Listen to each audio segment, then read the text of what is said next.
Hello again, Andy with Handyman, and we are back on that townhouse project. We're at units 1223 through 1229 right now. This unit, 1223, there's not a lot we can do about this, but the way that the house is framed, it's settled a little bit. The siding has split right here, and there's a gap here at the landing. We've got that on several houses. I may not catch in these videos, but here we'll clean it, we'll seal it up, and we'll just repaint these last couple of bottom boards and hopefully blend it in with the rest of the siding. You'll never be able to make a perfect match. We've got the same issue under the threshold right here. Some of these doors do not have adequate threshold supports. So really for like a door like this door, you see how they have that little tack strip underneath it? It really needs to be a full 4-inch piece of pressure treated that would actually extend to that crack, and we could seal it on both sides. That's what should really be done with the door, because every time you step on that aluminum threshold, it's bending and bowing because it's not supported adequately underneath. A lot of this stuff is common sense. When you see a video like this, you can go through and say, oh, okay, I got it. Again, here you've got a stone chimney, so you've got the black line and the cracking in the mortar right there. We would just clean up and repaint the window to the right of the chimney. This firewall has some damaging in the stucco, so we'll seal that up and repaint the face of that. Of all these, most of these are just basic. This is something you want to avoid. This unit is 1225, I guess. And they came in here and cased these windows when whoever the window company came in and replaced these windows. When you aluminum case over wood, you just made a problem because that wood underneath is going to dry rot. It can't breathe. So we never do this. It goes along with permanent trim. You just don't want to do it on a house. People get talked into it because they'll tell you, well, it's aluminum clad. You probably will never have to paint it. Maintenance free, blah, blah, blah. When they tell you maintenance free, bad thing. Same thing here. This hasn't rotted yet. We'll just seal it for now. But that horizontal cut, eventually, you can see that it's already catching moisture and the paint's peeling at the back, so it'll start sucking water in that corner. And it's really hard with some of these corners because the roof design that we have here, and we missed one of them. Let me come back to it where we can. 1225 has a torn ridge shingle. When you look up into the roof line and you see daylight, see it? There it is. Hawks come and kill things up there. Squirrels break nuts open, all that kind of stuff. Wind catches it.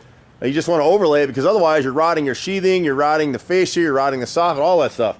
It gets expensive, so you can catch it quick with a nice little cheapy repair. That's what you want to do.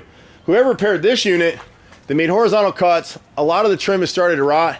We'd replace the corner boards on both sides of this chimney and then repaint all three faces and probably this front face as well, just so it matches up. You can't see it now, but if you came out in the sunlight, or maybe you can see it a little bit, see what it looks like kind of fading in here? That's where they tried to touch it up.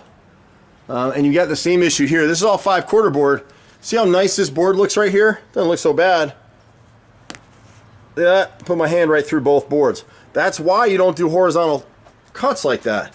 It drives me nuts because people argue with me all the time, and I love this project because usually we're just doing a single townhouse where, you know, you look at it, maybe I'm right, maybe I'm wrong.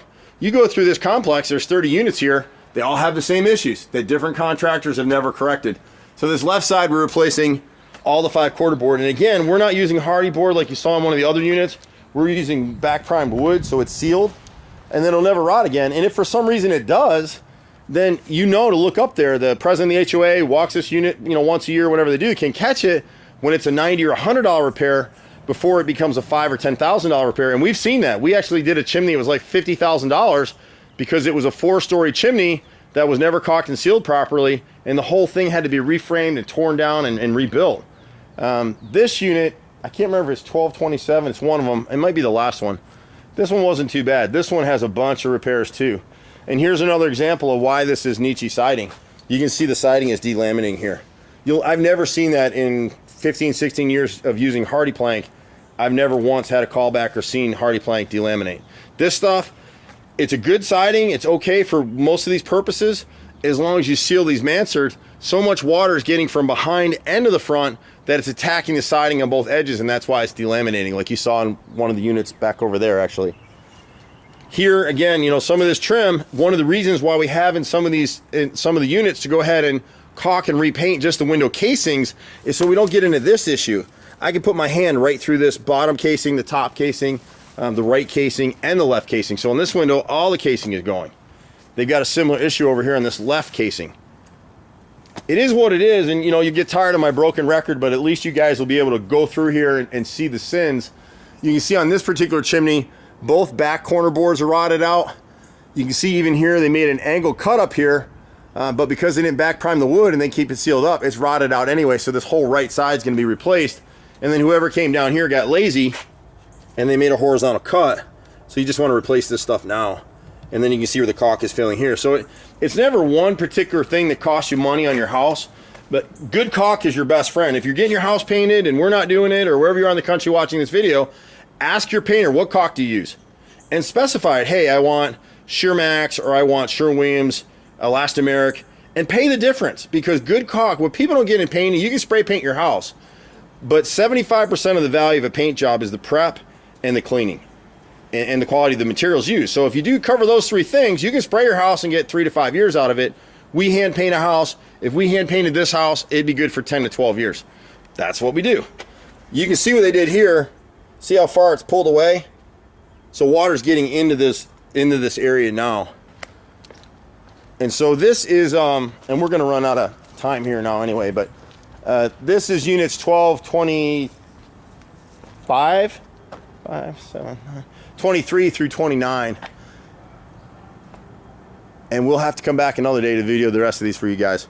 I'm Andy, we're at 770-912-2829. Thanks so much.